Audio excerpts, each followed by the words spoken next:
Hey everybody, welcome back to another devotional, and we're going to be in Matthew chapter 26, so you can see at the top of your screen if I remember to edit that in. But we're going to keep looking at Jesus' path to the cross through this Easter season. So let's just get started kind of with the question, when's the last time you pulled an all-nighter?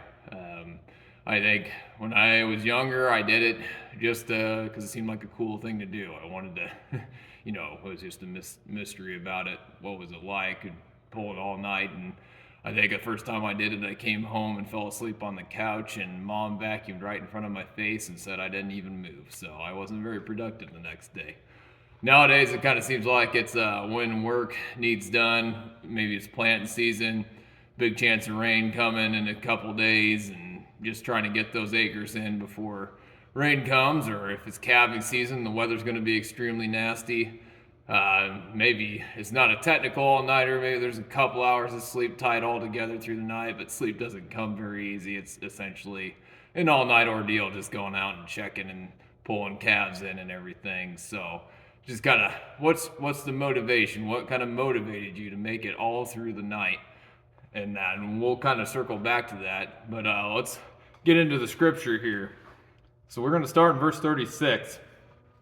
Then Jesus went with them to the olive grove called Gethsemane. Yeah. And he said, "Sit here while I go over there to pray." He took Peter and Zebedee's two sons, James and John, and he became anguished and distressed. He told them, "My soul is crushed with grief to the point of death. Stay here and keep watch with me." He went on a little farther and bowed with his face to the ground, praying, "My Father, if it is possible, let this cup of suffering be taken away from me. Yet I want your will to be done, not mine." Then he returned to the disciples and found them asleep. He said to Peter, "Couldn't you watch with me even 1 hour?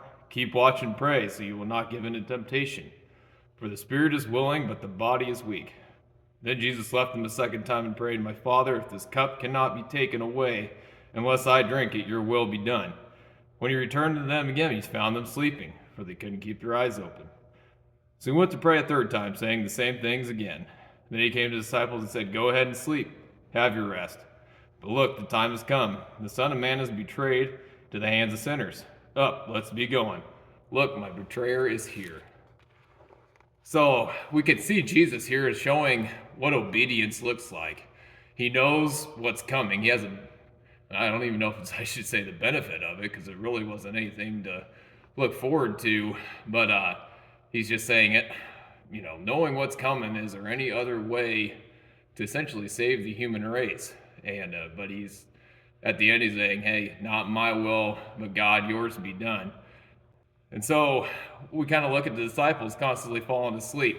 In Luke's version, it says they were so grieved is why they were sleepy and falling to sleep. And if anybody's gone through a tremendous amount of grief, I think you could relate to that. It's exhausting. It wears you down emotionally. It does take a lot out of you. And Jesus just got through basically telling him he was going to be gone from him. He did the Last Supper.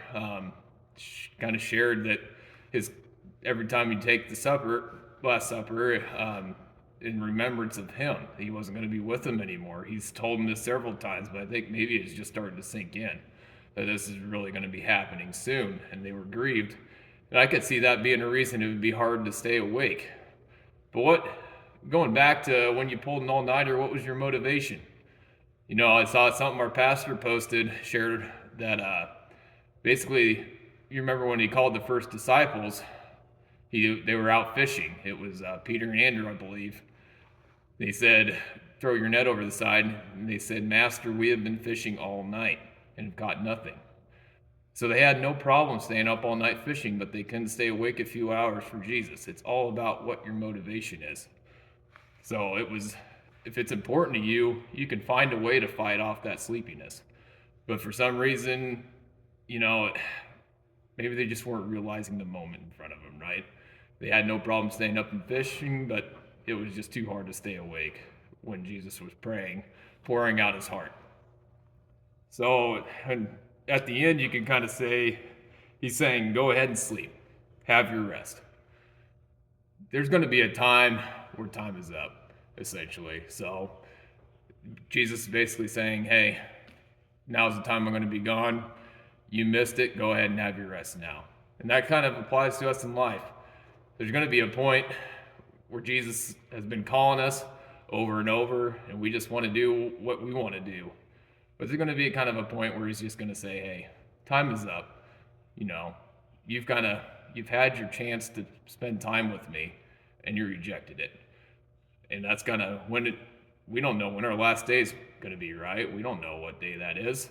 Could be whenever, but if we knew, we would obviously get things right with Jesus by that time. But you wait too long, he might just say, hey, go ahead and have your rest. Go ahead and have your fun. The time has come. So I hope you guys keep focusing on Jesus and the cross this Easter season.